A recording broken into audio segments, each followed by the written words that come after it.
Welcome to A Year of War and Peace. I'm your host, Brian E. Denton. A Year of War and Peace is a daily, year-long, chapter-by-chapter reading of and meditation on Leo Tolstoy's epic novel, War and Peace. In these videos and podcasts, you'll be treated to a free reading of one chapter per day of the novel, plus a reflective essay I've written individually tailored to that day's chapter.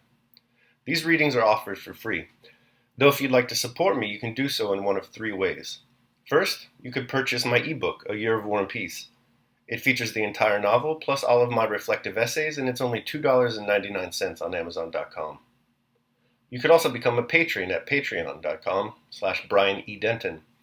If you sign up there, you'll receive a sonnet once a month, plus a link to an ebook of my collected sonnets. Finally, if you like, you can make a one-time donation to my PayPal account. The email there is brianedenton@gmail.com. You can also use that email to contact me. I'd be happy to hear from you. Your support is greatly appreciated. Today's reading and reflection is on Chapter 161. Chapter 161. Pierre did not stay for dinner, but left the room, and went away at once. He drove through the town, seeking Anatoly Kuragin, at the thought of whom now the blood rushed to his heart, and he felt a difficulty in breathing. He was not at the ice hills, nor at the gypsies, nor at Komenenos. Pierre drove to the club. In the club all was going on as usual. The members who were assembling for dinner were sitting about in groups.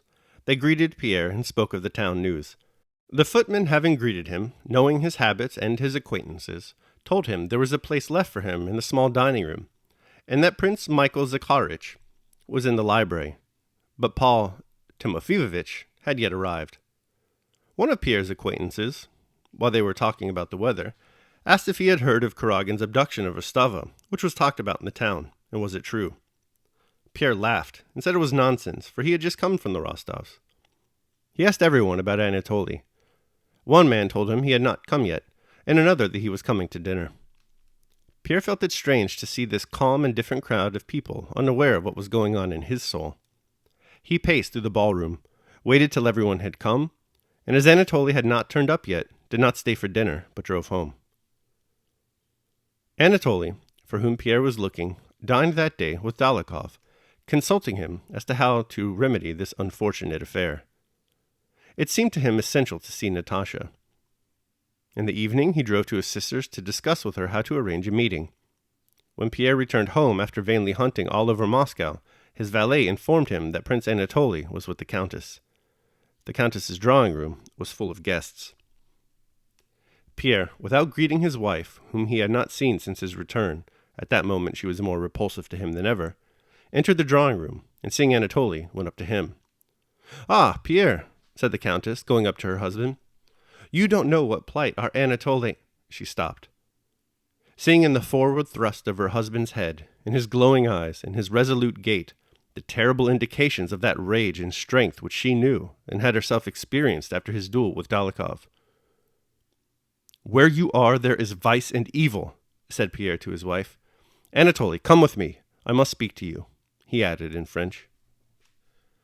Anatoly glanced round at his sister, and rose submissively, ready to follow Pierre. Pierre, taking him by the arm, pulled him toward himself, and was leading him from the room. "If you allow yourself in my drawing room," whispered Helene. But Pierre did not reply, and went out of the room. Anatoly followed him, with his usual jaunty step, but his face betrayed anxiety. Having entered his study, Pierre closed the door and addressed Anatoly without looking at him. "You promised Countess Rostova to marry her, and were about to elope with her, is that so?" "Mon cher," answered Anatoly.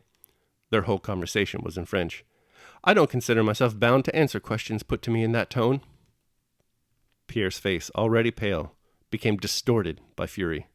He seized Anatoly by the collar of his uniform with his big hand, and shook him from side to side till Anatoly's face showed a sufficient degree of terror. "When I tell you that I must talk to you," repeated Pierre. "Come now, this is stupid, what?"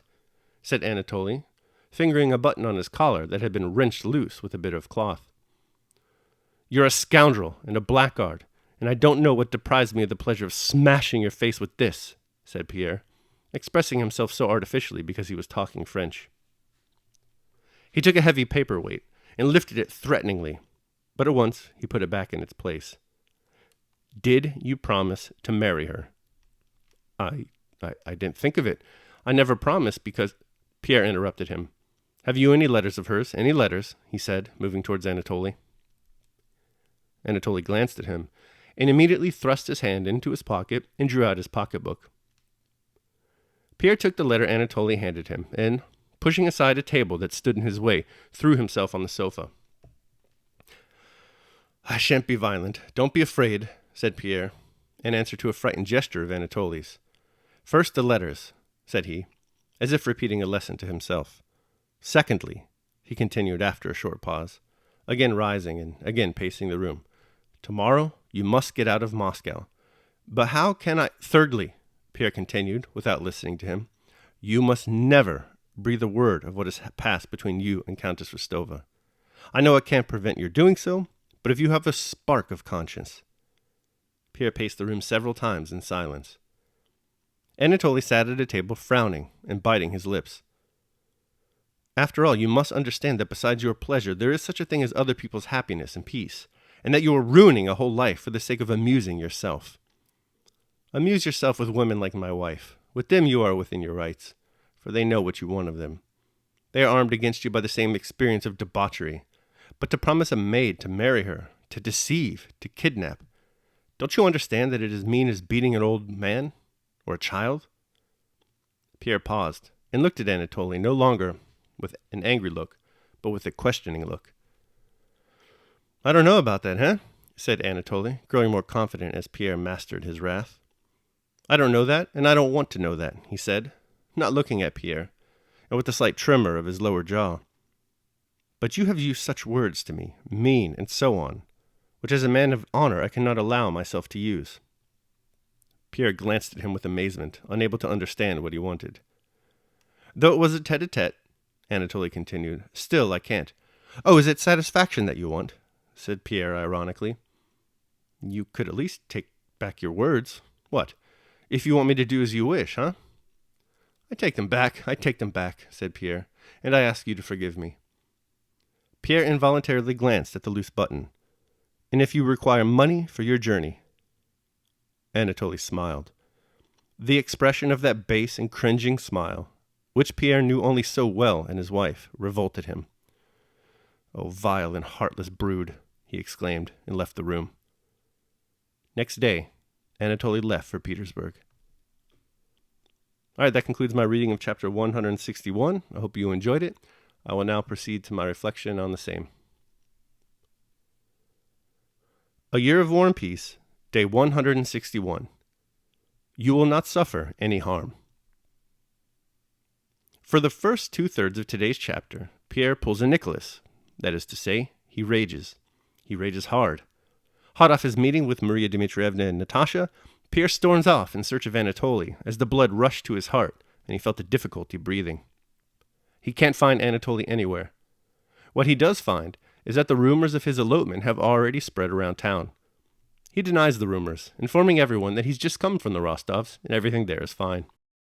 When Pierre finally returns home after a day's worth of fruitless searching, he learns that Anatoly is actually at his house talking with Helene. Pierre brushes past Helene, she's more repulsive than ever to him at this moment, and confronts Anatoly. Pierre is so frightening here in his anger that Anatoly, usually the paradigm of carefree jauntiness, is struck by sudden anxiety. Pierre demands to speak, his face distorted with fury. Anatoly agrees, has he any alternative, and the two retire to Pierre's study. Once inside, Pierre grabs Anatoly and shakes him about. He insults him and demands to know what he has done. Anatoly is terrified. And then, something happens. Pierre stops. He distances himself from Anatoly and throws himself on the sofa instead. From this point on, the timbre of their meeting changes. It transitions from confrontation to conversation. In a way, Pierre's decision to walk to the other side of the room to calm himself acts as a kind of distancing that we've often counseled here at A Year of War and Peace. In addition to distancing, Pierre also adopts the Stoic principle of accepting the things he has no control over. He tells Anatoly that he understands he cannot prevent Anatoly from doing what he wants to do, but it would be the right thing to do if he were to never breathe a word of his affair with Natasha to anyone. The result of this distancing and acceptance is just what we'd want it to be. Pierre, no longer submitting to his anger and frustration, merely informs Anatoly of the things that he should do: surrender any letters, not speak of the affair, and leave Moscow immediately. And here, even when Anatoly provokes him, Pierre responds, no longer with an angry, but with a questioning look. It's almost as if, by adopting the philosophical practices of distancing and acceptance, he no longer has the enemy in Anatoly that he thought he had. Daily Meditation. Now the things within our power are by nature free, unrestricted, unhindered. But those beyond our power are weak, dependent, restricted, alien. Remember then, that if you attribute freedom to things by nature dependent, and take what belongs to others for your own, you will be hindered, you will lament, you will be disturbed, and you will find fault with both gods and men. But if you take for your own only that which is your own, and view what belongs to others just as it really is, then no one will ever compel you. No one will restrict you. You will find fault with no one. You will accuse no one. You will do nothing against your will. No one will hurt you. You will not have an enemy. You will not suffer any harm.